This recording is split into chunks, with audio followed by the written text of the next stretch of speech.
Page 6, Procession in G. A procession is kind of where you're walking along, just like a procession, something moving along. Motion is implied. In G means in the key of G major. That's why it has one sharp in the key signature. Okay, so let's look it over. It's 2 lines long, but it has repeat signs, so really it's 4 lines long. I'll come back to the repeat signs in a bit. Treble and bass clef, 1 sharp in the key signature, G major, I already discussed that. Make sure you can do the G major scale. I got scale videos on it. You're going to get tired of me saying that, so I'm going to go blah, blah, blah, and you can just fill in the blah, blah, blah. So, and 4/4 time signature. We got eighth notes, half notes, quarter notes. All right. I want to take it one hand at a time because, as you can see, the hands are doing different things. Let's just make sure, because they give some optional fingerings. We need to talk about it. You're starting out in the right hand with 4th finger on D here. And again, I assume you know the names of the notes in the music. I don't really do a lot of that kind of teaching in these videos. This is a repertoire book of pieces to play. The method book is where I teach that other stuff. So it's 1, 2, 3, 4, 1 and 2, and I hope you understand dotted rhythms, because again, this isn't the place I teach them. I teach them in the method book. Just understand that the 8th note comes in between. You can see in the bottom staff the quarter note and the half note. The 8th note comes in between them. Different ways of looking at it. Another way is that, well, the quarter note comes on beat 1. Duh, okay. And it takes up a whole beat. So the dot comes on beat 2, and it's half as long as the quarter note. It's like an 8th note. So the 8th note has to come on the and of 2. 1 and 2 and. It's another way of looking at it. And your thumb, by the way, is here. I mean, you are going to move around a little bit, but just you can stay here if you want. Just bring the thumb down when you need it. Different ways of doing it. I'll leave it up to you.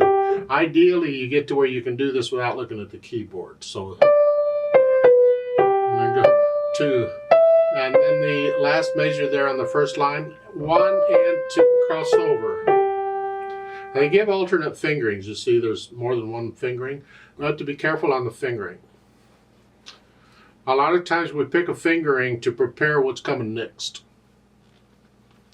And so in that last measure of the first line, I could do it just 4, cross over here, and then when I repeat, I'm just reaching up, 4th finger, here again, and I'm ready to go. The problem is, after I've repeated it, and now I'm going to go on, well, if I end on 2nd finger on measure 5, I need 2nd finger for that note. Doesn't work. I don't want to use 2nd finger on both notes. I mean, technically you could, but let's not. That means I need to play the half note at the end of the first line with the thumb. So the first time I play this, the first line, I'm going to do the 4, cross over, and then I can reach up. And the second time I play it, now I'm going to use little finger here. This way, when I go on, the 2nd finger is ready to go. Something to keep in mind. Left hand, well, you're here to start. And 1 and 2, 3, 4. Then reach down to the octave. And then 5th finger again. See, we're just taking advantage of the repeated note to change hand positions. We do this a lot. Here. You get to where you don't even have to look at the keyboard. You can feel your way when you do that. And the second line, 1 and 2 and 3, 4. Oh, this is fun. This is all you're doing. Okay, put the hands together. Here. These go together. And then these. That's where the C is in between. Here. I tend to use 3rd finger on the half note, just out of habit. The little finger's closer. You can use 2nd finger. I'll leave that up to you. I like 3rd finger on that. So again, the 2nd measure is here. And then here, 4th finger in the right hand, and little finger in the left. Here. So it's...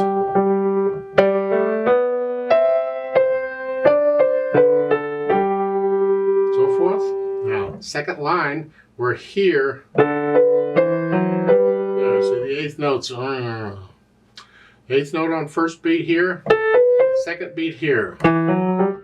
1 and 2.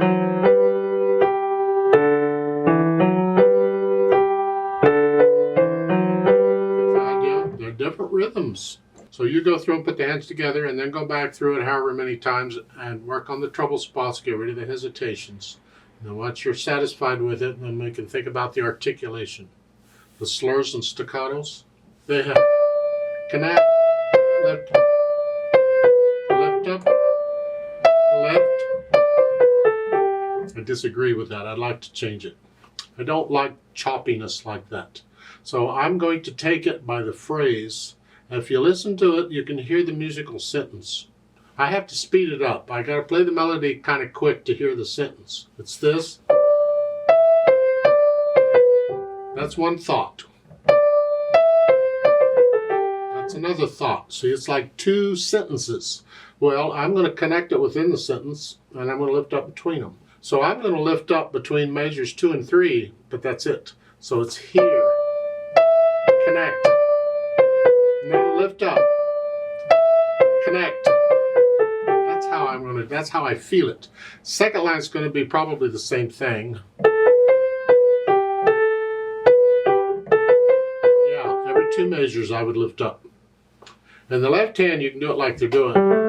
Staccato, just hands at the wrist, real light.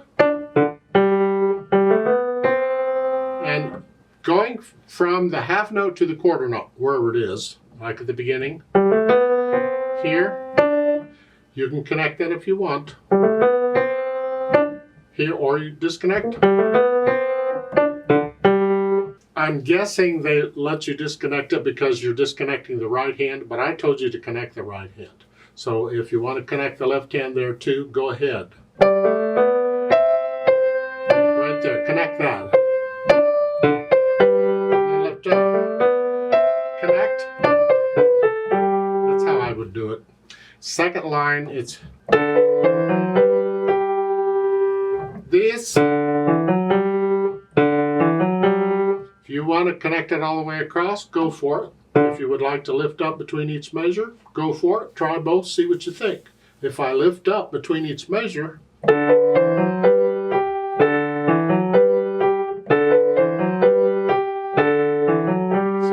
it feels a little weird because you're doing different things in the hands. So if you'd rather connect,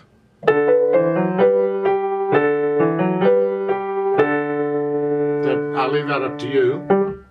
You know, whichever is easier for you. But you need the practice of doing different things in the hands. So I challenge you a little. So it's like I'm lifting up here, but not here.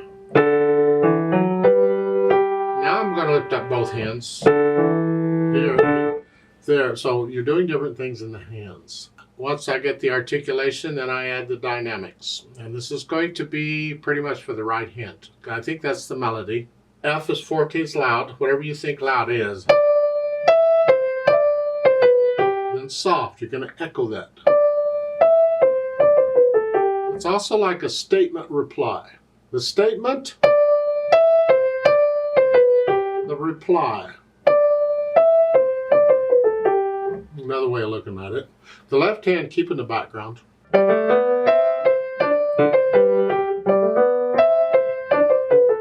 And then the second line, when you get to it, the first time it's loud, or F forte, and then when you repeat it, you do the soft.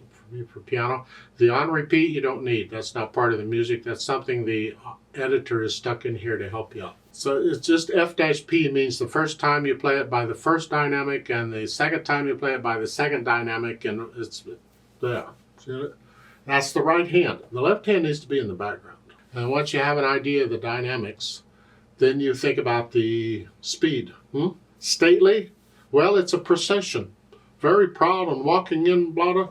Left, right, left, left. Almost like a march.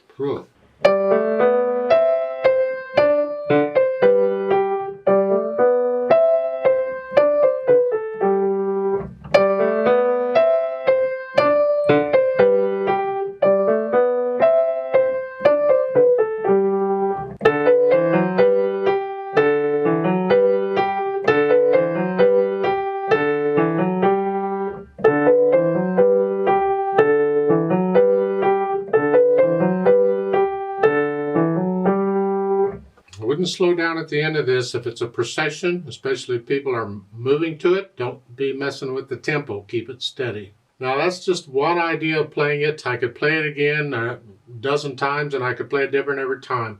You got to get into the music and make it yours. Feel this music. Feel this melody. Very proud.